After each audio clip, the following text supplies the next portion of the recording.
Astro TV 7 நண்பர்களுக்கு அன்பு வணக்கம். நான் உங்கள் நலம் விரும்பும் அன்பு தோழன் பேசுகிறேன். என் அன்பு கடகராசி நண்பர்களுக்கும் தோழிகளுக்கும் பிள்ளைகளுக்கும் பெரியோர்களுக்கும் அன்பு வணக்கம். இந்த வீடியோவில் மிக மிக ஒரு முக்கியமான விஷயத்தை பற்றி பார்க்க போகிறோம். ஏன்னா நம்ம வாழ்க்கைக்கு எப்படி இந்த உயிரும் உடலும் அவசியமோ அது மாதிரி நம்முடைய வாழ்க்கையில் கொடுக்கக்கூடிய சந்தோஷங்களுக்கும் மதிப்பிற்கும் மரியாதைக்கும் முக்கிய காரணம் பொருளாதாரம். அந்த பொருளாதாரத்தை கொடுக்கக்கூடிய தொழில், நமக்கான தொழில், எந்த தொழிலை இந்த பிரபஞ்சம் நமக்கு கொடுத்துருக்கு, நம்ம ராசிப்படி, நம்ம லக்னப்படி, நம்ம நட்சத்திரத்தின்படி நமக்கு கொடுத்திருக்கிற தொழில் எது அப்படிங்கிறத பற்றி தான் இந்த வீடியோவில் நம்ம முழுசாக பார்க்க போகிறோம். கடைசி வரைக்கும் ஸ்கிப் பண்ணாமல் பாருங்கள். உங்கள் வாழ்க்கையை மாற்றக்கூடிய ஒரு தொழில் இந்த வீடியோவில் இருக்கலாம். அதுக்கு முன்னாடி உங்க கூட இந்த விஷயத்தை நான் பகிர்ந்துக்கிறேன். இது ஒரு விளம்பரம் தான். இங்க நம்ம வாழ்க்கையில எவ்வளவோ பொருட்கள் கடையில வாங்குறோம். அது கலப்படம் இல்லாம தரத்தோட நியாயமான விலையில இருக்கா அப்படின்னா அது சந்தேகம் தான். ஆனா இந்த நம்பருக்கு கான்டெக்ட் பண்ணுங்க. 9043688626. Good baby. பல விதமான பூஜை பொருட்கள் இருக்கு. பஞ்சகாவிய விளக்கு, பஞ்சகாவிய சாம்பிராணி, அகர்பத்தி, அதுபோல பஞ்சதீப எண்ணெய். இவங்க செக்கில் ஆட்டின எண்ணெய்களை வச்சு தீப எண்ணெய் பயன்படுத்திட்டு இருக்காங்க. பச்சரிசி மாவால கோலை கட்டி கோலம் போடுற, நம்மளாம் அரைச்சி கோலம் போடுவோம். 9 விதமான பூஜை பொருட்களை கலந்து பச்சரிசியால கோலமாவு கட்டி, கோலமாவு பவுடரு, இவங்க இயற்கையான தானியங்களை வச்சு பல விதமான லட்டு செஞ்சு கொடுக்குறாங்க. இப்படி பல பூஜை பொருட்கள் இவங்கள்ட்ட இருக்கு. கடவுள் தானே அப்படின்னு கலப்படமான பொருளை நம்ம வாங்கி பயன்படுத்தும் போது அதற்கான முழு பலனை நம்ம அனுபவிக்க முடியாது. கண்டிப்பா கலப்படம் இல்லாத பொருளா இருக்கணும். கலப்படம் இல்லாம தரத்தோட பாரம்பரியமான முறையில செய்யப்பட்ட புதுமையான பூஜை பொருட்களும் அதுபோல பாரம்பரியமான முறையில் தயாரிக்கப்பட்ட உணவுப் பொருட்களும் இவங்க செஞ்சு கொடுத்துக்கிட்டு இருக்காங்க. உங்களுக்கு நம்பிக்கை இருக்கும் பட்சத்தில் இவங்கள்ட்ட கான்டெக்ட் பண்ணி இந்த பொருளை வாங்கி பயன்படுத்தி பாருங்க. கண்டிப்பா உங்களை திருப்திப்படுத்தும். கடகராசி நண்பர்களை பத்தி கொஞ்சம் பார்க்கலாம். கடகராசினா எப்படி இருப்பாங்க, யார்? ராசிகளிலேயே மிக அதிக மனபலமும் வைராக்கியமும் தன்னம்பிக்கையும் வசியமும் கொண்டவர்கள் கடகராசி நண்பர்களும் தோழிகளும். மகான்களும் பெரிய பெரிய அரசியல் தலைவர்களும் பிறந்த ராசி இந்த கடகராசி. கடகராசிக்காரங்க நமக்கு நண்பர்களா இருக்கணும் அப்படின்னா நம்மளாம் கொடுத்து வச்சிருக்கணும். ஏன்னா அவ்வளவு நம்பிக்கையானவர்கள், உயிரை கொடுத்து நமக்கு உதவுவாங்க. அதுதான் கடகராசி நண்பர்களுடைய குணம். அப்போ கடகராசிக்கு அதிபதி யாருன்னு பார்த்தோம்னா சந்திர பகவான். மிகவும் பலசாலி, தைரியசாலி, அறிவாளிகள், புத்தி கூர்மையானவர்கள், அதுபோல கலைகளில் ஆர்வம் கொண்டவர்கள். நீர் இருக்கிற இடத்துல வாழ ஆசைப்படுவாங்க. அதாவது குளம், ஏரி, கடல், ஆறு, இது மாதிரியான இடத்துல வாழறதுக்கு ஆசைப்படுவாங்க. அப்போ வாழ்க்கையில அதிர்ஷ்டமும் துரதிர்ஷ்டமும் கலந்திருக்கும் நண்பர்கள் தான் கடகராசி நண்பர்கள். ரொம்ப அதிர்ஷ்டசாலிகள் அப்படின்னு சொல்ல முடியாது, ரொம்ப துரதிர்ஷ்டசாலிகள் அப்படின்னு சொல்ல முடியாது. அவர்களுடைய வாழ்க்கை நடைமுறைகளுக்கு ஏற்ப, என் அன்பு நண்பர்களே, உங்களது வாழ்க்கை நடைமுறைகளுக்கு ஏற்ப, சூழ்நிலைக்கு ஏற்ப, முயற்சிக்கு ஏற்ப நீங்கள் எடுத்திருக்கிற தொழில், இதுக்கெல்லாம் ஏற்றது மாதிரி தான் உங்களுடைய வாழ்க்கை முறை அதிர்ஷ்டத்தையும் துரதிர்ஷ்டத்தையும் கொடுக்கும். குடும்பத்தில் ரொம்ப பாசமாக இருப்பீங்க. குழந்தைகளிடம் அதிக அன்பை வைத்திருப்பீர்கள். இப்போ இந்த குணமெல்லாம் நானா சொன்னது இல்லை, உங்களுக்காக இந்த ஜாதகத்தில் எழுதப்பட்ட விஷயங்கள், அதாவது ஞானிகளும் சித்தர்களும் எழுதி வைத்த உங்களுக்கான குணங்கள் இது. நீங்கள் எப்பொழுதுமே இரவில் பலம் உள்ளவர்களாக இருப்பீர்கள். ஏன்னா உங்களது அதிபதி சந்திரன். அதனால சந்திரனை போல் பிரகாசமான ஒளியையும் பலத்தையும் கொண்டிருப்பீர்கள். ஆனாலும் எப்படி சந்திரன் மங்கி மறையுதோ அது மாதிரி சில காலம் பெரும் புகழையும் சில காலம் காணாமலும் போயிருப்பீர்கள். அதாவது 2 தரப்பட்ட வாழ்க்கை முறை, நல்லதும் கெட்டதும் மாறி மாறி நடக்கும் அப்படிங்கிறது மாதிரி நடக்கக்கூடிய அமைப்பு. வெற்றியும் சுபிச்சமும் பெற்றிருப்பீர்கள். நீங்க எடுத்த காரியத்துல கண்டிப்பா எந்த அளவுக்கு முயற்சியை செய்கிறீர்களோ அந்த அளவுக்கு வெற்றியை பெறுவீர்கள். ஆனா அதோட எப்பொழுதுமே நீங்க ஆன்மீகத்தில் ஈடுபட்டு இருக்க வேண்டும். அதாவது இறைவனின் ஆசீர்வாதம் இல்லைன்னா பஞ்சபூதங்களின் ஆசீர்வாதம் உங்களுக்கு வேண்டும். உங்களால் முடிஞ்சா எந்த ஒரு வேலையை ஆரம்பித்தாலும், தொழில் ஆரம்பித்தாலும், நிலம், நீர், காற்று, ஆகாயம், நெருப்பு, எதையாவது தொட்டு கும்பிட்டுட்டு ஆரம்பிங்க. மண்ணை தொட்டு கும்பிட்டு ஆரம்பிக்கலாம், தண்ணியை தொட்டு கும்பிட்டு ஆரம்பிக்கலாம், நெருப்பில் கையை காட்டி நீங்கள் எந்த விஷயத்தை இருந்தாலும் ஆரம்பிக்கலாம். சந்திரன் மேலே இருந்துன்னா சந்திரனை பார்த்து ஆரம்பிக்கலாம். எப்பொழுதுமே ஆன்மீக ஆசீர்வாதத்தோடு, பஞ்சபூதங்களின் ஆசீர்வாதத்தோடு கடகராசி நண்பர்கள் எந்த தொழில் செய்தாலும் கண்டிப்பாக வெற்றி அடையும். அதுபோல் நன்றி உள்ளவர்கள், யார் உதவி செய்தாலும் அவர்களை மறக்கவே மாட்டீங்க வாழ்க்கை முழுவதும். எந்த தொழிலாக இருந்தாலும் சரி, எந்த துறையாக இருந்தாலும் உயர் பதவியில் வகிக்கக்கூடிய அமைப்பு உங்களுக்கு இருக்கிறது. அதிக சிந்தனை, உயர்வான சிந்தனை உங்களுக்கு இருக்கும். குடும்ப வாழ்க்கையில் ரொம்பவே அக்கறையும் ஒரு தீர்க்கமான முடிவையும் கொண்டிருப்பீர்கள். அதுபோல் திடீர்னு உணர்ச்சி வசப்படுவீங்க. திடீர்னு கோபம் வரும். கோபம் வந்து அப்புறம் சாதாரணமாக ஆயிடுவீங்க. யாராவது உங்களுக்கு எவ்வளோ பெரிய தப்பு செஞ்சாலும் மன்னிக்கக்கூடிய குணம் உங்களுக்கு உண்டு. அதே சமயத்தில் பதட்டம் அடைவீங்க, சந்தேகப்படுவீங்க, அன்போடு நடந்துப்பீங்க. இது எல்லாமே கடகராசி நண்பர்களுக்கான குணங்களாக எழுதப்பட்டவை. நீதி, நேர்மை உங்கள் வாழ்க்கை முழுவதுமே வரும். அடுத்தது நம்ம பொருளாதாரத்துக்கு வந்தோம் அப்படின்னா, கடகராசியில் பிறந்தவர்கள் சுகவாசிகளாக வாழ வேண்டும். இதுதான் உங்களுடைய குறிக்கோள். ரொம்ப பெரிய பணக்காரனாக வாழணும் நம்ம வாழ்க்கையில். எந்த விதத்திலேயாவது நம்ம பணத்தை சம்பாதித்து விட வேண்டும். அதுபோல் நீங்கள் முயற்சி பண்ணீங்க, நான் சொன்னது மாதிரி முயற்சி பண்ணீங்க அப்படின்னா கண்டிப்பாக உங்கள் வாழ்க்கையில் அந்த நிலையை அடைவீர்கள். பணம் இல்லாமல் ஒரு நேரம் கூட உங்களால் இருக்கவே முடியாது. அது எந்த நேரமாக இருந்தாலும் சரி. இரவில் கூட நம்மள்கிட்ட பணம் இருக்குமா அப்படின்னு எதிர்பார்ப்பீங்க. பணம் இல்லைன்னா கவலையாயிடுவீங்க. அதுபோல் கடனாக கொடுக்குற பணம் உங்களுக்கு திரும்ப வருவது கடினம். ரொம்ப கஷ்டப்பட்டு வாங்குவீங்க. அவ்வளோ சாதாரணமெல்லாம் உங்கள் கைக்கு கொடுத்த பணம் வந்துடாது. அந்த பணத்தால் சொந்தக்காரவங்கள்ட்ட பிரச்சனை வரும், நண்பர்கள்ட்ட பிரச்சனை வரும், நெருங்கி பழகியவர்கள்ட்ட பிரச்சனை வரும். எல்லாம் பணத்தால் தான் பிரச்சனை வரும். ஆடம்பர செலவுக்கு ஏற்ப பணம் வந்தாலும் சேமிப்பு கொஞ்சம் குறைவு தான். சேமிக்கிறது உங்களுக்கு மனசே வராது. சின்ன வயசுல இருந்தே வீடு, மனை, வாசல், வண்டி, வாகனங்கள் இதெல்லாம் அமைந்திருக்கக்கூடிய வாழ்க்கை முறை உங்களுக்கு இருக்கு. ஓரளவுக்கு ஒரு 60% மக்களுக்கு, கடகராசி நண்பர்களுக்கும் தோழிகளுக்கும் பிறவியிலேயே இது அமைந்திருக்கும். இல்லைன்னா எப்பேற்பட்டாவது உங்களது காலங்களில், உங்களது வாழ்க்கையில் இதை அமைத்துக் கொள்வீர்கள். அதனால் இப்போ உள்ள காலகட்டத்தின்படி, இப்போ உள்ள சூழ்நிலைப்படி கடன் பிரச்சனையில் இருக்கும், சொத்து எல்லாம் போயிடுச்சு, இருக்கிற பவுனெல்லாம் அடகு வச்சாச்சு, ஒரு சரியான வேலை இல்லை, குடும்பத்தில் மரியாதை இல்லை, சமூகத்தில் மரியாதை இல்லை, நிராகரிக்கப்படுகிறோம், ஒதுக்கப்படுகிறோம் அப்படிங்கிற ஒரு கவலை உங்கள் மனசில் இந்த காலகட்டத்தின்படி, அதாவது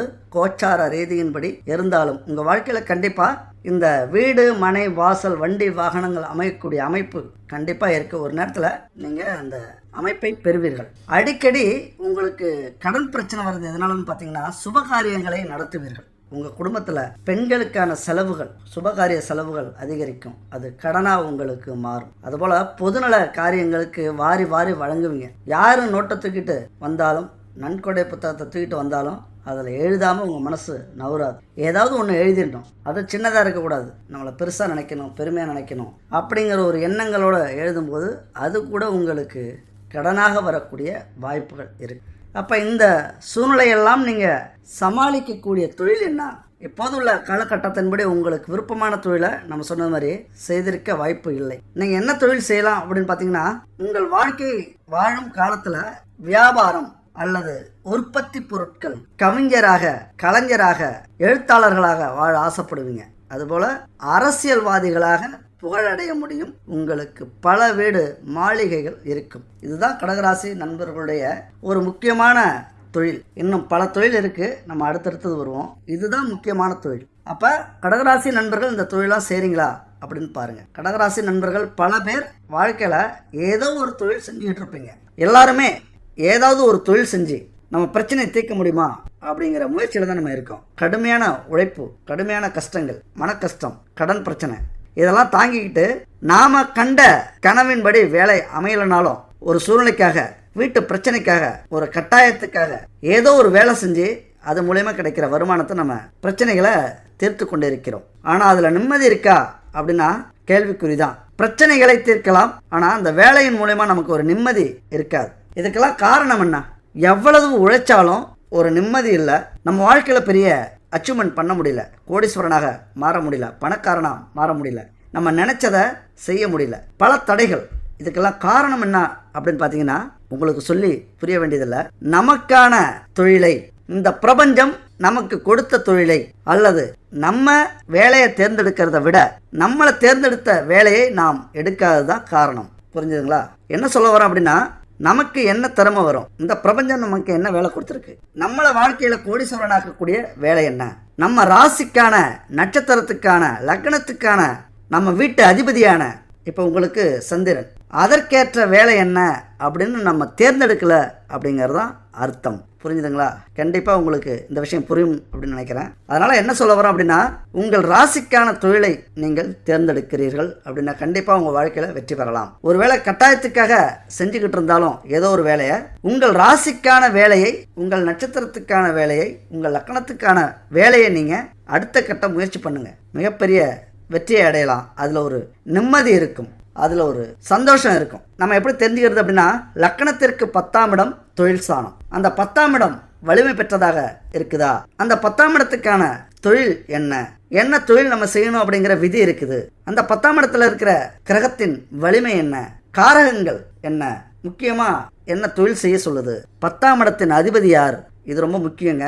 அவர் எங்க இருக்காரு, அவருடைய வலிமை காரகங்கள் என்ன, 10ஆம் இடத்தின் அதிபதி தங்கி இருக்கிற அந்த வீட்டின் அதிபதி யார், அவர் எங்க இருக்காரு, அவருடைய வலிமை என்ன, அவருக்கு செய்ய வேண்டிய நம்ம தொழில் என்ன, பரிகாரங்கள் என்ன, 10ஆம் வீட்டை யார் பார்க்கிறார்கள், கால், அரை, முக்கா, முழு பார்வை இருக்குதா, நல்ல நிலைமையில அந்த பார்வை நமக்கு கிடைக்குதா அப்படிங்கிறதுலாம் மிக மிக நம்ம ஆராய வேண்டிய இடம். தொழிலில் நம்ம ஜெயிக்கணும் அப்படின்னா 10ஆம் இடம் தான் முக்கியம். அதனால் இப்போ கடகராசி நண்பர்களுக்கு தொழில் எப்படி இருக்குது அப்படின்னா, எதுலேயுமே நீங்கள் சுறுசுறுப்பாக செயல்பட்டு வெற்றி பெறக்கூடிய ராசி தான் கடகராசி. அடிக்கடி தொழிலுக்காக தூரதேசம் செல்லுவீங்க, பொருளீட்டக்கூடிய வாய்ப்பினை பெறுவீர்கள். அதனால் கடகராசிக்கு அதிபதி யாருன்னு பார்த்தீங்கன்னா சந்திரன். அப்போ பொருளீட்டக்கூடிய வாய்ப்புகள், தூர தேசங்களுக்கு சென்று பொருளீட்டுவீங்க, கலைத்துறையில் சாதிப்பீங்க, ஆராய்ச்சி துறைகளில் ஈடுபடுவீங்க, உணவுப் பொருட்கள் தயாரிக்கிற தொழில், சமையல் கலைகளில் சிறந்து விளங்குவீர்கள். கலை நுட்பமும் வாக்கு சாதுரியமும் உங்களுக்கு இருக்கும். அதனாலேயே கலைத்துறையில் நீங்கள் சாதிக்கக்கூடிய அமைப்பு இருக்கு.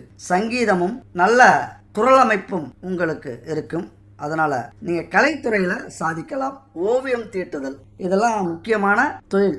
இதை சார்ந்த தொழில் நீங்க அமைச்சுக்கிட்டீங்கன்னா மிகப்பெரிய கோடீஸ்வரனாக வரக்கூடிய அமைப்பு இருக்கு. அதுபோல காவல்துறை, இராணுவம் இதுலேயும் சில பேருக்கு அரசு வழியில உயர் பதவிகளை வகிக்கும் யோகம் இருக்கிறது. அடுத்தது லாட்டரி, ரேஸ் போட்டி, பந்தயம் இது போன்ற விஷயத்தில் நீங்கள் விரயங்களை சந்திப்பீங்க. இது மாதிரியான வேலையிலேயோ தொழிலையோ உங்கள் வாழ்க்கையில் நீங்கள் அதிகமாக ஈடுபடுத்தி கொள்ள வேண்டாம். அந்த அதிர்ஷ்டம் உங்களுக்கு இல்லை. அதில் வீண் விரய செலவு தான் உங்களுக்கு வரும் கடகராசி நண்பர்களை பொறுத்த வரைக்கும். அப்போ கடகத்துக்கு 7, காலத்துக்கு 10ஆம் வீடு. உங்களுக்கு கூட்டு தொழில் சிறப்பாக இருக்கும். கணவன் மனைவி உறவு கொஞ்சம் சிறப்பு இருக்காது. ஒரு பற்றுதல் இல்லாத வாழ்க்கை தான் ஓரளவுக்கு. இந்த திருமணமான சில காலங்கள் சந்தோஷமாக இருக்கலாம், ஒரு 2 வருடம் 5 வருடம் அப்படின்னு. அதுக்கப்புறம் பல குடும்ப சூழ்நிலையாலும் பிரச்சனைகளாலும் ஒரு பற்றில்லாத வாழ்க்கையை நீங்கள் வாழ தொடங்குவீங்க. கடகத்துக்கு 2 சூரியன் 7இல் பாவக்காரராக இருக்கிறார். அதனால துணையின் சிறப்பான வாழ்க்கை, உதவிகள்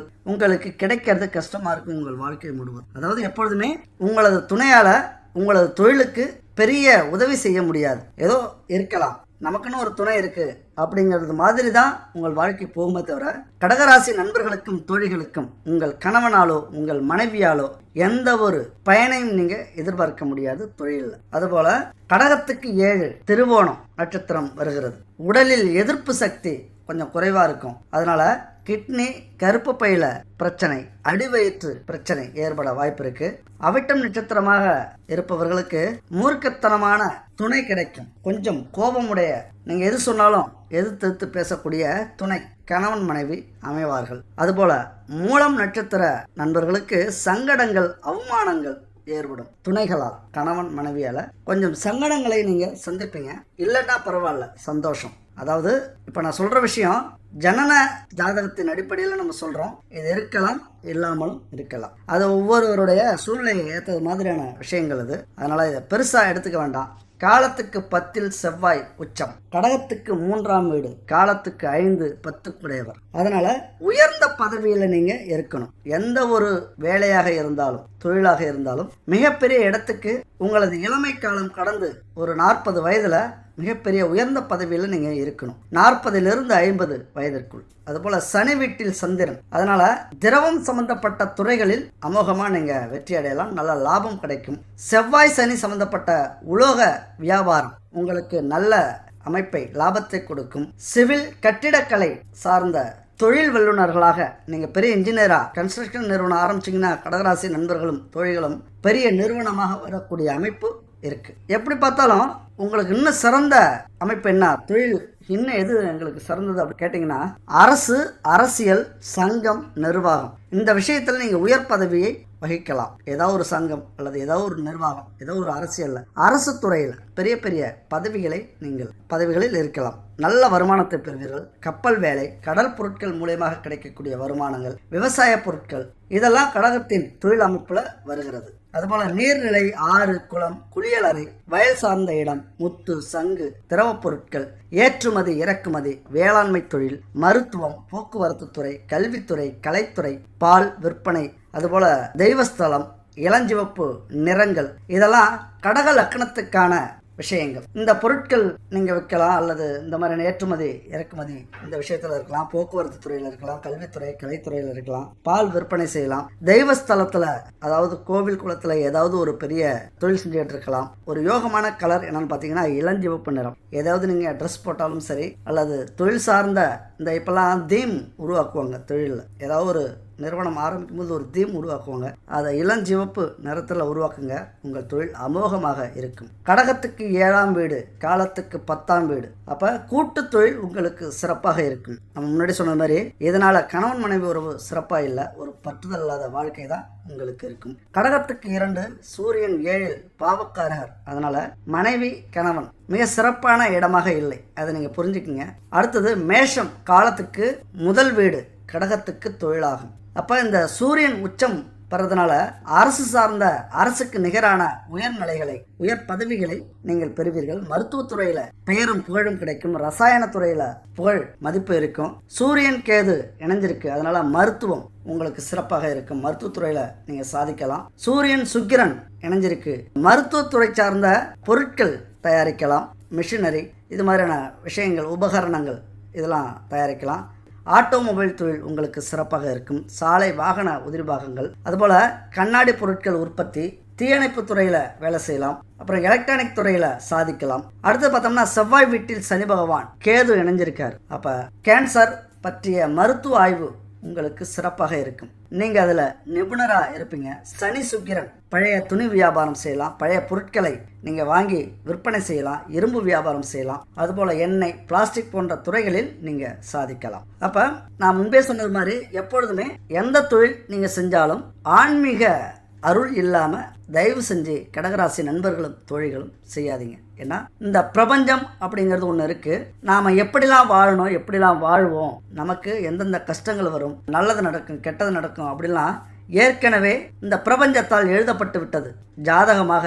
அதை அறிந்து ஞானத்தின் மூலியமாக சித்தர்களும் ஞானிகளும் அதை எழுதி வைத்திருக்கிறார்கள். அதனால கடகராசி நண்பர்களை பொறுத்த வரைக்கும் பிரபஞ்சத்தின் அருள் இல்லாம உங்களால ஜெயிக்கவே முடியாது. முடிஞ்ச வரைக்கும் ஆன்மீக அருளோடு ஜெயிக்கிறது பாருங்க. ஏன்னா கடகராசி 10ஆம் அதிபதி யாருன்னு பார்த்தீங்கன்னா சந்திரன். இதுல சனி பகவான் இருக்கிறார். அப்ப பரிகாரங்கள் மிக மிக முக்கியம். இரவு நேரத்துல சந்திர தரிசனம் செய்யுங்க, அம்மனை வழிபாடு செய்யுங்க, அம்மன் ஆலயங்களை பராமரிக்க செலவு செய்யுங்க.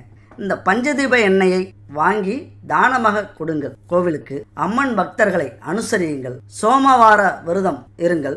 அமாவாசை பௌர்ணமி நாட்களில் விரதம் இருங்க. லலிதா சகஸ்ரநாமம் பாராயணம் செய்யுங்க. சௌந்தரிய லகரி பாராயணம் செய்யுங்க. சந்திர அஷ்டோத்திர பாராயணம் செய்யுங்க. சந்திர காயத்ரி மந்திர ஜபம் செய்யுங்க. வெள்ளை வஸ்திர தானம் செய்யுங்க. அன்னதானம் செய்யறது மிக மிக நல்ல விஷயம். அது மாதிரி உங்கள் வீட்டு வாசப்படியில் எப்பொழுதுமே பச்சரிசி மாவால் கோலம் போடுறதை நிறுத்தாதீங்க. அதிகபட்சம் செவ்வாய் வெள்ளி 6 மணிக்கு மேலே, 5:30 மணிக்கு மேலே உங்கள் வீட்டு வாசலில் பச்சரிசி மாவால் கோலம் போடுங்க. மிகப்பெரிய அன்னதானத்துக்கு ஈக்குவலான ஒரு தர்மம், ஒரு புண்ணியம் உங்களுக்கு கிடைக்கும். அதுபோல் முத்து அணியலாம். பால் தானம் செய்யுங்க, பசு தானம் செய்யுங்க, உப்பு தானம் செய்யுங்க. திங்களூர் சென்று சந்திர அம்சத்தில் உள்ள இறைவனை வழிபடுங்க. திருப்பதி சென்று பெருமாளை வழிபடுங்க. தாயை நன்றாக கவனித்துக் கொள்ளுங்கள். பெண்கள் மீது மரியாதை எப்பொழுதுமே கடகராசி நண்பர்களுக்கு குறையாம பார்த்துக்குங்க. சந்திர கவசம் பாராயணம் செய்யலாம். திங்கக்கிழமையில வீட்டில் உள்ள பூஜை அறையில அரிசி மாவை கொண்டு சந்திரனுக்குரிய கோலமிட்டு சௌந்தரிய லஹரியில் சந்திரனுக்கென கொடுக்கப்பட்டுள்ள ஸ்லோகத்தை பாராயணம் செய்யுங்க. ஏன்னா இந்த விஷயம்லாம் உங்களுக்கு மிகப்பெரிய புண்ணியங்களை கொடுக்கும். நீங்கள் எவ்வளவு நஷ்டத்தில் இருந்தாலும், கடனில் இருந்தாலும், உங்கள் வீட்டில் நிம்மதி இல்லாமல் இருந்தாலும் அரிசி மாவை கொண்டு சந்திரனுக்குரிய கோலத்தை போடுங்க. மிகச்சிறந்த பலன்களை நீங்கள் அடைவீங்க. உங்களால் முடியல, அரிசி மாவு கோலம் ரெடி பண்ண முடியல, பக்கத்து கடையெல்லாம் இப்போ கிடைக்காது, அது இன்னும் வரல. ஆனால் இந்த குட் பேபி இவங்கள்ட்ட இருக்குது, காண்டாக்ட் பண்ணி வாங்கிக்கிங்க. கடகராசி நண்பர்களே, இதை கண்டிப்பாக நீங்கள் முயற்சி பண்ணி பாருங்கள். உங்களுக்கு மிகப்பெரிய வெற்றியை இறைவன் கொடுப்பார். அதனால் எப்பொழுதுமே ஆன்மீகத்தில் நீங்கள் கலந்தே இருக்க வேண்டியது அவசியம். அப்போ தான் உங்கள் வாழ்க்கையில் இந்த மனைவி ஸ்தானம், கணவன் ஸ்தானம் அப்படின்னு சொல்கிறோம்ல, அதில் குறை இருக்கிறது, உங்களது துணைக்கான குறைகள் இருக்கிறது. அதனால் நீங்கள் கண்டிப்பாக ஆன்மீகத்தில் ஈடுபடும் போது அந்த இடத்துல இருக்கிற பிரச்சனைகள் தீர வாய்ப்பு இருக்கு. அது மட்டும் இல்ல, தொழிலில் எல்லாருமே தொழில் செய்யலாம், தொழிலுக்கான வெற்றியை எல்லாருமே அடையிறோமா? 9 கோடி பேரும் வெற்றி அடையிறோமா அப்படின்னா அதுதான் இல்லை. ஏன் இல்லை? நாம செய்கிற வேலைக்கு ஏற்றது மாதிரி, நம்ம செய்கிற தொழிலுக்கு ஏற்றது மாதிரி, அந்த தொழிலுக்கு ஏற்ற மாதிரி உழைக்கணும். முக்கியமாக ஆன்மீகத்தில் நம்ம பயணம் செய்தே ஆக வேண்டும். எந்த அளவுக்கு நம்ம ஆன்மீகத்தில் பயணம் செய்கிறோமோ அந்த அளவுக்கு தொழில் வலிமை நமக்கு இருக்கும். தொழிலில் மிகப்பெரிய வலிமையை நம்ம அடையலாம். அப்போ பரிகாரம் செய்கிறதெல்லாம் வேஸ்ட்டு. நம்ம உழைச்சாதான் நமக்கு பணம் கிடைக்கும், பெரிய ஆள் ஆகலாம் அல்லது கோடீஸ்வரன் ஆகலாம் அப்படிங்கிற எண்ணம் பல பேருக்கு இருக்குது. இந்த பரிகாரங்களையோ, இந்த ஆன்மீக பயணத்தையோ, இந்த பிரபஞ்ச சக்தியையோ, அல்லது நமக்கு மேலே ஒருவன், அது அல்லாவாக இருக்கலாம், இயேசுவாக இருக்கலாம், சிவனாக இருக்கலாம், ஆனால் ஏதோ ஒரு சக்தி நமக்கு மேலே இருக்குது அப்படிங்கிறத உணராத வரைக்கும் நம்மளால் நம்ம வாழ்க்கை முழுவதும் எது செய்தாலும் அதில் ஜெயிக்கவே முடியாது, ஒரு நிம்மதியாக இருக்காது. நம்ம உணரணும், கடவுள் இல்லை, பிரபஞ்ச சக்தியாவது இருக்குது, ஐம்பூதங்கள் நம்மளை ஆண்டு கொண்டிருக்கிறது. இந்த ஐம்பூதங்கள் இல்லாமல் நம்ம எந்த ஒரு தொழிலும் வேலையும் செய்யவே முடியாது. ஐம்பூதங்கள் நிலம், நீர், காற்று, நெருப்பு, ஆகாயம். இது இல்லாமல் ஏதாவது ஒரு தொழில் நீங்கள் செஞ்சிருவீங்களா? அப்போ ஐம்பூதம் அப்படிங்கிறது அது ஒரு சக்தி. அதற்கான பரிகாரங்களையும் தியானங்களையும் பூஜைகளையும் நம்ம செய்தே ஆக வேண்டும். ஆன்மீகம் ரொம்ப ரொம்ப முக்கியம். பரிகாரங்களை செய்வது நல்லது. சில பேர் சொல்லுவோம், உண்மையான உழைப்பு இருந்தால் போதாதா? பரிகாரங்கள் அப்படிங்கிறது உலகத்தில் எதுவுமே இல்லை. யாராருக்கு என்ன பாவ பலன்கள் இறைவன் கொடுத்திருக்கிறாரோ அதை அனுபவிச்சு தான் ஆகணும் அப்படிங்கிறது சில பேருடைய அறிவு. நம்ம என்ன சொல்ல வரோம் அப்படின்னா, ஒரு எடுத்துக்காட்டுக்கு அகத்தியர் பெருமான் ஜீவநாடியில் வந்து நிறைய பேருக்கு பரிகாரங்களை செய்ய சொல்லி வாழ்க்கையை செம்மையாக்கி இருக்கிறார் அகத்தியர். பொதுவாகவே பரிகாரம் வீண் அப்படின்னு சொல்றதெல்லாம் ரொம்ப தவறு. இந்த பரிகாரங்கள் அப்படிங்கிறது ஒன்று இல்லைன்னா இந்த உலகத்தில் கோவில் குளம் இருக்காது. கோவில் குளத்துக்கு போய் மனம் அமைதியாகி சுறுசுறுப்பாகிறாங்கள, அவர்கள்லாம் இருக்க மாட்டாங்க. கொலை, கொள்ளை, குற்றங்கள் இப்படி உலகத்தில் நிறைய உருவாகி இருக்கும். இந்த ஜாம்பிகள் அப்படின்னு கேள்விப்பட்டிருக்கீங்களா? இங்கிலீஷ் படத்தெல்லாம் நிறைய பேர் பார்த்துருப்பீங்க. ஒருத்தர் அடிச்சுக்கிட்டு ரத்த வெறியில கொலை பண்ணிக்கிட்டே இருப்பாங்க, மிருகத்தனமா. அந்த மாதிரி இந்த உலகம் ஆகி இருக்கும். அதனால பரிகாரம் அப்படிங்கிறது ரொம்ப ரொம்ப முக்கியம். நம்முடைய வாழ்க்கை பாதையை சரியாக நம்ம மாற்றிக்கணும் அப்படின்னா, ஏன்னா எப்பொழுதுமே நமக்கு அதிகமாக டென்ஷன் இருக்கும், பிரச்சனை இருக்கும், கவலைகள் இருக்கும், மன உளைச்சல் இருக்கும். அதனால நமக்கு கோபம் வரும், உறவுகள் பிரிவு வரும். அப்போ இது மாதிரியான நேரத்தில் இந்த பரிகாரங்களை நம்ம செய்யும்போது நமது மனம் அமைதி அடையும். இந்த உலகம் பிறந்தது எதுக்காக? இந்த உலகத்தில் நம்ம பிறந்தது எதுக்காக? மனித பிறவி அப்படிங்கிறது என்ன? இதெல்லாம் புரிய வைக்கும். அப்போ பரிகாரங்கிறது சுத்தமாக தேவையில்லை அப்படிங்கிறதுலாம் எந்த ஒரு அர்த்தமுமே இல்லை. ஒரு பரிகாரம் அப்படிங்கிறது பல விஷயங்களை சாத்தியப்படுத்தி இருக்கிறது, பல புரட்சிகளை செய்திருக்கிறது. உதாரணமாக பரிகாரம் செய்பவருடைய மனநிலை, அவரது கர்மா, தெய்வ அருள், சித்தன் அருள், திட வைராக்கியம், நம்பிக்கை, கனிந்த மனசு, இது எல்லாத்தையும் பரிகாரம் தான் தீர்மானிக்கும். இப்போ நான் சொன்ன விஷயம் ஆன்மீகத்தில் நம்பிக்கை இருக்கிறவங்களுக்கு புரியும். அதனால் இதெல்லாம் மனசில் வச்சுக்கிட்டு பரிகாரங்கள் செய்யறது ரொம்ப ரொம்ப நல்லது. பரிகாரங்கள் அப்படின்னா சில போலி சாமியார்கள், போலி ஜோதிடர்கள் இவர்கள்லாம் இருக்காங்க. இந்த பரிகாரத்தை செய்யுங்க, இத்தனை ஆயிரம் செலவாகும், நைட்டு 2 மணிக்கு இந்த பரிகாரம் செய்யணும் அப்படின்னு சில போலி ஜோதிடர்கள் போலி பரிகாரங்களை சொல்வார்கள். அந்த இடத்துல நீங்கள் நிதானமாக இருங்க. அது மாதிரியான பரிகாரங்கள் தேவையில்லாதது. அது பணத்துக்காக செய்யக்கூடிய பரிகாரங்கள். பரிகாரம் அப்படிங்கிறது கோவில்லையும் நமது வீட்டு பூஜை அறையிலையும் வீடுலையும் நடக்கிற பாரம்பரியமாக செய்து கொண்டிருக்கிற ஹோமங்கள், பூஜைகள், இதெல்லாமே நம்ம வாழ்க்கைக்கு மிக மிக தேவையான ஒரு பரிகாரங்கள். இங்கே சொல்கிறது எப்படி தெரியுமா? பரிகாரங்கள் அப்படின்னா எல்லாம் கொள்ளடிக்கிற வேலை, திருடுற வேலை, போய் பணத்தை செலவழிக்கிற வேலை அப்படின்னு சொல்லுவாங்க. ஒரு ஊரில் ஒரு திருடன் இருப்பான், கொள்ளைக்காரன் இருப்பான், கெட்டவன் இருப்பான். அப்போ அந்த ஊரில் இருக்கிற எல்லாருமே திருடனாக இருக்க மாட்டாங்க. அதனால் எது மாதிரியான பரிகாரங்களை உங்களுக்கு சொல்கிறாங்க அப்படிங்கிற கவனம் தான் உங்களுக்கு முக்கியமே தவிர பரிகாரங்கள்ங்கிறது எல்லாமே பொய் அப்படிங்கிறதெல்லாம் இல்லை. அதனால் இந்த ஆன்மீகத்துலேயும் இந்த பரிகாரத்துலேயும் கொஞ்சம் நம்பிக்கை வைங்க. கண்டிப்பாக நம்ம தொழிலை முன்னேற்றத்துக்கு ஒரு உறுதுணையாக இருக்கிறது இந்த ஆன்மீகம். என்னதான் நீங்கள் நம்பலனாலும் ஒரு தொழிலுக்கான மரியாதைன்னு ஒன்று இருக்குது. உங்கள் வீட்டில் நீங்கள் எப்படி வேணாலும் இருங்க, ஆனால் தொழில் செய்கிற இடத்துல லாபம் இருக்கணும், அந்த தொழிலில் ஒரு அமைதி இருக்கணும், ஒரு புரட்சி இருக்கணும். திடீர்னு ஒரே நாளில் நமக்கு நிறைய லாபம் வரும், நிறைய கஸ்டமர் கிடைப்பாங்க, தொழிலில் பெரிய பெரிய முதலீட்டுக்கான கையெழுத்து நடக்கும். அதெல்லாம் இந்த பரிகாரங்கள். அதனால தான் இப்போ வியாபாரத்துலேயும் தொழிலையும் கஷ்டப்படுறவங்க முருகன் படத்தை கண்டிப்பாக நீங்கள் தொழில் செய்கிற இடத்துல வச்சுருக்கணும். தொழில் செய்கிற இடத்துல கண்டிப்பாக இருக்க வேண்டிய பொருட்கள், ஒன்று, வீட்டை சுத்தமாக வச்சுக்கணும். வீட்டில் இருக்கிற பொருட்கள் எல்லாமே தூய்மையாக இருக்கணும். 2, வீட்டில் உள்ளவங்க கடவுள் மீதோ அல்லது இந்த பிரபஞ்சம் மீதோ அல்லது பஞ்சபூதங்கள் நீர், நிலம், காற்று, நெருப்பு, ஆகாயம், இந்த 3இல் ஏதாவது ஒன்றிலாவது நம்பிக்கையும் பயமும் இருக்க வேண்டும். ஏதாவது ஒன்றிலாவது. அடுத்தது 3வது, இந்த பூஜை பொருட்கள் உங்கள் வீட்டில் கட்டாயம் இருக்கணும். என் நண்பர்களே, இது ரொம்ப முக்கியமான ஒரு விஷயம். நம்ம வீட்டில் செல்வங்கள் கொழிக்கணும் அப்படின்னா, கந்திஷ்டிகள் அகலணும், தீய சக்திகள் விலகணும் அப்படின்னா, அஷ்டலட்சுமிகள் நம்ம வீட்டில் குடியிருக்கணும் அப்படின்னா, இந்த பூஜை பொருட்கள் உங்கள் வீட்டில் கண்டிப்பாக இருக்கணும். 7 வகையான திரி, பஞ்சுத்திரி, வாழைத்திரி, தாமரை தண்டு திரி, எருக்கந்திரி, அதோட சிவப்பு, மஞ்சள், பச்சை, இந்த 7 வகையான திரியில ஏதாவது ஒரு திரி உங்க வீட்டில் இருக்கணும். அடுத்தது பஞ்சதீப எண்ணெய் அல்லது நெய், அதுபோல பஞ்சகாவிய விளக்கு, பஞ்சகாவிய சாம்பிராணி, சூடம், அகர்பத்தி, வாசனை எந்த அளவுக்கு வருதோ அந்த அளவுக்கு வரக்கூடிய அகர்பத்தி. அடுத்தது பணத்தை ஈர்த்து கொடுக்கக்கூடிய சக்தி கொண்ட பச்சை கற்பூரம், அதுபோல பாவ புண்ணியங்களை சேர்த்து கொடுக்கக்கூடிய பச்சரிசி கோலமாகும். இந்த பூஜை பொருட்கள் முடிந்த அளவு உங்க வீட்டில் நீங்க வச்சுக்கணும், எப்பொழுதுமே வச்சிருக்கணும். ஒரு போட்டா இல்லைன்னா கூட பரவாயில்ல, அந்த லட்சுமி விளக்கு போதும். லட்சுமி விளக்கு மிக மிக கட்டாயம். போட்டா இல்லைன்னா விளக்குல பஞ்சதீப எண்ணெயை ஊற்றி ஒரு திரியை வச்சு கொளுத்தி வச்சுட்டாலே அந்த தெய்வம் நம்ம வீட்டில் குடியிருக்கிறதா அர்த்தம். அதனால இந்த பூஜை பொருட்கள் உங்க வீட்டில் கண்டிப்பா இருக்கிற அளவுக்கு பார்த்துக்குங்க. முடிஞ்ச வரைக்கும் தரமான கலப்படம் இல்லாத பொருளா இருந்தா 100% பலன் உங்களுக்கு கிடைக்கும். அப்ப இந்த பொருள்லாம் ஒரே கடையில தரமானதா கிடைக்கிறதா அப்படின்னா கண்டிப்பா கிடைக்கிறது கஷ்டம். உங்களுக்கு தரமான பொருள் வேணும் அப்படின்னா இங்க ஸ்கிரீன்ல இருக்கிற நம்பருக்கு கான்டாக்ட் பண்ணுங்க. எல்லா பொருளும் ஒரே இடத்துல உங்களுக்கு கிடைக்கும்.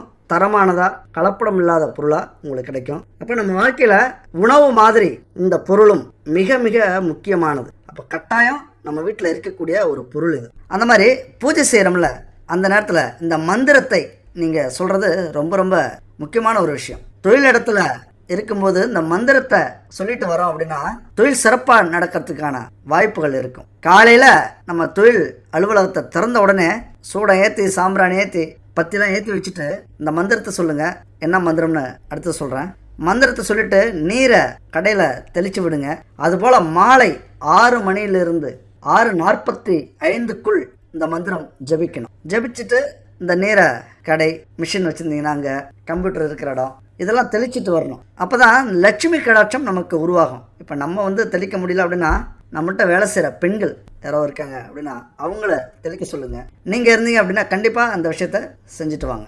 அதுபோல் அது என்ன மந்திரம் அப்படின்னு பார்த்தீங்கன்னா, ஓம் நமோ பகவதி பத்மா பத்மாவதி ஓம் ஹ்ரீம் ஸ்ரீம் பூர்வாய தட்சிணாய பஸ்வமாய உத்ராய அனுப்பூரக சர்வே ஜன வசியம் குரு ஸ்வாகா அப்படிங்கிற இந்த மந்திரத்தை சொல்லுங்க. இந்த மந்திரத்துக்கான சக்திகள் அபரிதமாக இருக்கு, அலட்சியப்படுத்தாதீங்க.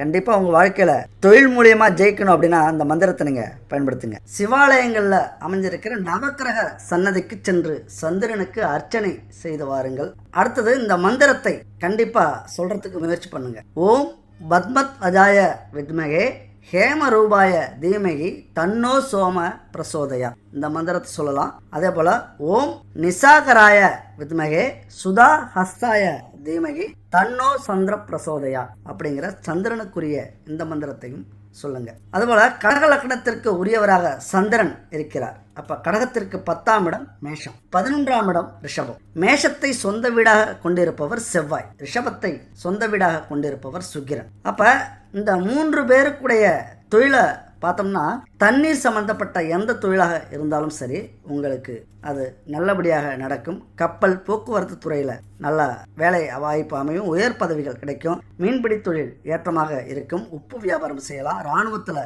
உயர்ந்த பதவியில் இருப்பீங்க. நம்ம சொன்ன மாதிரி காவல்துறை, ஜவுளி வியாபாரம் இதெல்லாம் உங்களுக்கு ஒரு அருமையான தொழிலை கொடுக்கும். அது மட்டும் இல்லை, முத்து வியாபாரம், சுண்ணாம்பு வியாபாரம், சங்கு வியாபாரம், மீன்பிடி தொழில், பால், தயிர், மோர், வெண்ணெய் வியாபாரம், படகு பரிசல் இது சம்பந்தப்பட்ட தொழில், டிராவல் ஏஜென்சி, வேளாண்மை, நீர்ப்பாசனத்துறை. அடுத்து பார்த்தோம்னா ஈரப்பசையுள்ள பழ வகைகள், பெண்கள் விரும்பப்படும் எந்த தொழிலாக இருந்தாலும் நீங்கள் செய்யலாம். பெண்களுக்கு பிடிச்ச தொழிலை, அதாவது பெண்கள் வாங்கக்கூடிய வியாபாரத்தையோ தொழிலையும் நீங்கள் செய்யலாம். ஃபேன்சி ஸ்டோர், தங்கம், வெள்ளி மற்றும் கவரிங் கடை வைக்கலாம். சீட்டு பிடிக்கலாம். சீட்டு நடத்துகிறாங்க அப்படின்னு சொல்லுவாங்களா அந்த இது. அரசாங்கத்துறையில் உங்களுக்கு வேலை கண்டிப்பாக கிடைக்கும். முயற்சி பண்ணுங்க. டாக்டர் ஆகக்கூடிய அமைப்பு இருக்கு, முயற்சி பண்ணலாம். புகழ்பெற்ற நடிகர்களாக வாய்ப்பு இருக்கிறது. அடுத்தது பார்த்தோம்னா எழுத்தாளர், பாடலாசிரியர் மிக சிறந்த வாய்ப்பு உங்களுக்கு. எதற்குமே தகுதி பெறக்கூடிய அமைப்பு கடகராசி நண்பர்களுக்கும் தோழிகளுக்கும் இருக்கிறது. நம்ம சொன்னது மாதிரி ஆன்மீகத்தில் நம்பிக்கையோடு இருங்க. ஏன் மறுபடியும் இது சொல்றேன்னா, கடகராசி நண்பர்களை பொறுத்த வரைக்கும் குடும்பத்தில் கொஞ்சம் ஒத்துழைப்பு இருக்காது கணவன் மனைவி இடையே. அதனால ஆன்மீக பயணத்தில் நீங்கள் ஈடுபடும் போது குடும்ப ஒத்துழைப்பும் கிடைக்கும். அந்த பிரபஞ்சத்தின் ஆசீர்வாதம் நமக்கு கிடைக்கும். கண்டிப்பாக நம்ம வாழ்க்கையில் வெற்றி பெறலாம். அதனால தான் நம்ம எப்படி ஆன்மீகத்தில் ஈடுபடணும் அப்படின்னு சொன்னோம். இப்போ தொழிலில் எப்படி இருக்கணும், இது மாதிரியான அமைப்பையும் நம்ம தொழிலில் ஏற்படுத்திக்கணும். இது மாதிரி அப்படின்னா, அதாவது யாருக்கிட்ட நீங்கள் பணம் வாங்கினாலும் வலது கையால் கொடுக்க சொல்லி வாங்கிக்கிங்க. நீங்கள் அடுத்தவங்க கொடுத்தாலும் அதே மாதிரி கொடுங்க. அதுபோல் பணம் எண்ணும் போதும், தொழில் சம்பந்தமான ஃபைல், நோட்டு இதெல்லாம் பிரட்டும் போதும் எச்சிலை மட்டும் தொடாதீங்க. எச்சிலை தொட்டு அதை செய்யவே கூடாது. குறிப்பாக ஆன்மீக புத்தகங்கள் வச்சுருந்தீங்க அப்படின்னா இந்த எச்சில் தொட்டு அதை புரட்டாதீங்க. தொழில் சார்ந்த கணக்கு புத்தகங்கள் உங்கள்கிட்ட இருக்க, எக்ஸ்பென்ஸ் புக்கு, கேஷ் புக்கு, இந்த மாதிரி இந்த புத்தகத்தெல்லாம் எழுதுறதுக்கு முன்னாடி அந்த புத்தகத்தில் முதல் எழுத்தா ஸ்ரீ அப்படின்னு போட்டுங்க, இல்லைன்னா சுபலாபம் அப்படின்னு எழுதிக்கங்க. இதை பெரிய பெரிய தொழில் அலுவலகத்தில், பெரிய பெரிய தொழிலில் இதை செய்கிறத நீங்கள் கவனிச்சிருப்பீங்க. நீங்கள் போயிருந்தீங்க அப்படின்னா இதெல்லாம் கவனிச்சிருப்பீங்க. நோட்டில் ஸ்ரீன்னு எழுதியிருக்கும், இல்லைனா சுப லாபம் அப்படின்னு எழுதியிருக்கும் தொழில் செய்கிற அக்கௌண்டன்ஸ் புக்கில். இதெல்லாம் நீங்களும் செய்யுங்க. அதுபோல் வெளியில் போகும்போது பர்ஸு இல்லைனா சட்டப்பையில் பணம் இல்லாமல் போகவே கூடாது. ஒரு 10 ரூபாயாக இருந்தாலும் பணம் இருக்கணும். ஏன்னா அந்த காலகட்டத்தில் டிஜிட்டல் உலகமாக மாறினதுனால சரி அப்படியே அனுப்பிக்கலாம், மொபைல் மூலிமா ஜிபே, ஃபோன்பே, பேடிஎம் இப்படி அனுப்பிக்கலாம் அப்படின்னு நம்ம கிளம்பிடுறோம். ஆனாலும் நம்ம பையிலையோ பர்ஸ்லையோ பணம் ஒரு 10 ரூபாவது இருக்கணும். அந்த பணத்தோட பச்சை கற்பூரம் நீங்கள் கேள்விப்பட்டிருப்பீங்க. இந்த குட் பேபி ஸ்கிரீனில் பார்த்துருப்பீங்க. உங்கள்கிட்ட ஒரிஜினலான பச்சை கற்பூரம் இருக்குது. நம்ம கடையில் வாங்கினதெல்லாம் எந்த அளவுக்கு தரமானது அப்படின்னு சொல்ல முடியாது. இவங்கள்ட்ட இருக்குது. நீங்கள் கடையில் வாங்கினாலும் சரி, உங்கள்கிட்ட வாங்கினாலும் சரி, அந்த பச்சை கற்பூரத்தை உங்கள் பையிலையோ அல்லது பர்ஸ்லையோ வச்சுக்கோங்க. ஒரு துளி வாரம் அதை மாற்றணும். ஏன்னா அதனுடைய எஃபெக்டும் வாசனையும் போயிடும் நம்ம திறக்கும் போது போகும்போதெல்லாம். அதனால் ஒரு 1/4 ரூபாய், முன்னாடி பழைய 1/4 ரூபாய் பார்த்துருப்பீங்க, ஒரு சின்ன சைஸில் இருக்கும். அந்த சைஸில் ஒரு துண்டு பச்சை கற்பூரத்தை பையில் வச்சுங்க, இல்லைன்னா பர்ஸில் வச்சுக்கிங்க. அதுக்கு பணத்தை ஈர்க்கக்கூடிய சக்தி அபரிதமாக இருக்குது. அதுபோல் கடையில், வியாபாரம் செய்கிற இடத்துல, அலுவலகத்தில் பணப்பெட்டி வச்சிருக்கிற ரூம் இருக்குல்ல, அந்த ரூமில் மஞ்சள் நிற சுவர் இல்லைன்னா மஞ்சள் நிற பெட்டி, எந்த இடம் நீங்கள் பணத்தை வைக்கிறீங்களோ அந்த இடத்துல ஒரு சுவர் மஞ்சளாக இருக்கலாம், இல்லைனா அந்த பெட்டி மஞ்சளாக இருக்கலாம். மஞ்சள் நிறமாக வச்சுக்கிறது நல்லது. அந்த இடத்துல இருக்கக்கூடாத கலர் என்னன்னு பார்த்தீங்கன்னா கருப்பு, சிகப்பு, நீல நிறம் இதெல்லாம் அந்த இடத்துல இருக்கக்கூடாது. அப்படி இருந்ததுன்னா பண வரவை அது குறைக்கும். அந்த பெட்டியிலையும் நான் சொன்ன இந்த பச்சை கற்பூரத்தை போட்டு வைங்க. பச்சை கற்பூரத்துக்கு பணத்தை ஈர்க்கக்கூடிய சக்தி அபரிதமாக இருக்குது. இதெல்லாம் ஒரு மூட நம்பிக்கை அப்படின்னு நினச்சிடாதீங்க. ஆன்மீகத்தில் மிக முக்கியமான ஒரு பொருள் பச்சை கற்பூரம். அது பணத்தை ஈர்க்கக்கூடிய சக்தி அதுக்கு இருக்கிறதுனால தான் அந்த பெட்டியிலையும், பணப்பெட்டியிலையும் வைங்க. அதுபோல் பணப்பெட்டியில் பணம் வைக்கும்போதும், வங்கியில் பணம் போடும்போதும் மகாலட்சுமியை மனசார நீங்கள் வணங்கிக்குங்க. இல்லைனா மகாலட்சுமி மந்திரத்தை நீங்கள் ஜபிங்க. ஏதாவது ஒரு வரியில் மந்திரம் இருக்குது. ஓம் ஸ்ரீம் ஹ்ரீம் க்ளீம் ஸ்ரீம் லட்சுமி ஆகச்ச ஆகச்ச மம மந்திர திஷ்ட திஷ்ட சுவாக. இந்த மந்திரத்தை சொல்லுங்க. ஏன்னா முதல்ல பெருசாக இருக்கிறது மாதிரி தான் தெரியும். இதெல்லாம் யாருங்க போய் போடும்போதும் பணப்பெட்டி வைக்கும்போதும் ஒவ்வொரு டைமும் சொல்கிறாங்க அப்படின்னா, ஒரு 10 ரூபா, ஒரு 1000 ரூபா, ஒரு 2000 ரூபா போடும்போது சொல்ல வேண்டியதில்லை.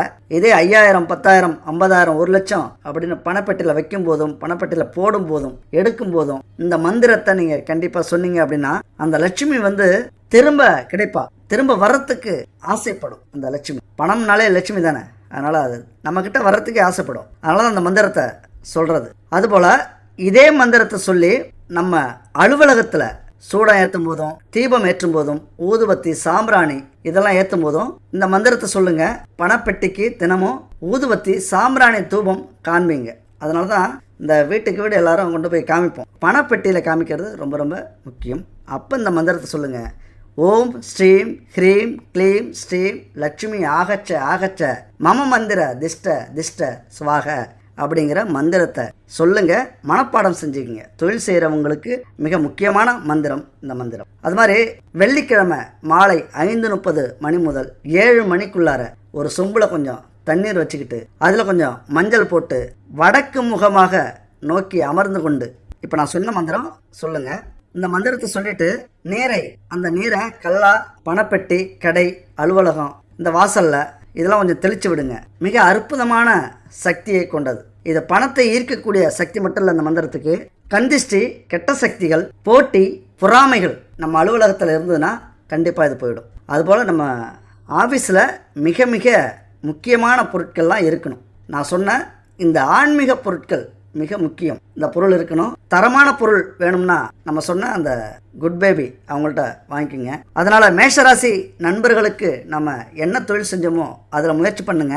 இருக்கிற தொழிலில் நம்ம எது மாதிரியான விஷயங்களை கடைபிடிக்க சொன்னோமோ அது மாதிரிலாம் கடைபிடிங்க. கண்டிப்பாக உங்கள் வாழ்க்கையில் மிகப்பெரிய மாற்றத்தை, தொழில் வளர்ச்சியை நீங்கள் பார்க்கலாம். நம்ம இதெல்லாம் சொன்னதுனால இந்த தொழில் செஞ்சால் அல்லது இது மாதிரியான பரிகாரங்களை செஞ்சால் உங்கள் வாழ்க்கையில் நீங்கள் முன்னேறிடலாம் அப்படின்னா கண்டிப்பாக முன்னேறி விடலாம். ஆனாலும் கடினமான உழைப்பு மிக மிக முக்கியம். ஆன்மீக நம்பிக்கை மிக மிக முக்கியம். அதாவது ஒன்றுமே செய்யாமல் இருக்கிறத விட நமக்கு விதிக்கப்பட்ட பணியை செவ்வனே செய்து முடித்தால் பலனும் வெற்றியும் நிச்சயம் நம்மளை சேரும். இது பகவான் கூற்று. இந்த கூற்றை திருவள்ளுவரும் தன்னுடைய குரல்ல சொல்லியிருக்கிறார். அழகா சொல்லியிருக்கிறார். ஊழையும் உப்பக்கம் காண்பர் உழைவின்றி தாழாது ஊஞ்சுற்றுப்பவர். அதாவது மனதில் சோர்வு இல்லாமல், தொடர் முயற்சியில் குறைவு இல்லாமல் உழைப்பவன் அவன் செய்கிற செயலுக்கு இடையூறாக வரும் தலை விதியையே ஒரு நேரத்தில் தோல்வியுற செய்து வெற்றி பெறுவான். அதுதான் நம்முடைய விதி. பகவான் நமக்கு கொடுத்ததும் அதுதான். அதனால எவ்வளவு பிரச்சனை வந்தாலும் பகவான் மேல பாரத்தை போட்டுட்டு உண்மையா உழைக்கிறோம், நேர்மையா உழைக்கிறோம், ஆன்மீக பயணத்தில் உழைக்கிறோம். கண்டிப்பா உங்களது தொழில் எந்த தொழிலாக இருந்தாலும் சரி, உங்கள் ராசிக்கான நட்சத்திரத்துக்கான தொழிலை நீங்க எடுத்து செஞ்சாலும் அல்லது உங்கள் கனவுக்கான தொழில், நீங்க விருப்பப்பட்ட தொழில் நீங்க செஞ்சாலும், இந்த 3 விஷயமும் உண்மையா உழைக்கிறது, உண்மையா கஷ்டப்படுறது, ஆன்மீக பயணத்தோடு கஷ்டப்படுறது இருந்தால் வெற்றி உங்களுக்கு தான். அது எவ்வளவு பெரிய தலைவிதியாக இருந்தாலும் அது தோற்று போகும். அதனால யார் ஒருவர் முயற்சியில் ஈடுபடாமல் இருப்பாரோ அவரை விதி சுலபமாக தழுவும் அப்படிங்கிறது தான் இந்த திருவள்ளுவர் குறளின் சூட்சம கருத்து. அடுத்த அருமையான ஒரு வீடியோவில் சந்திப்போம். நன்றி, வணக்கம்.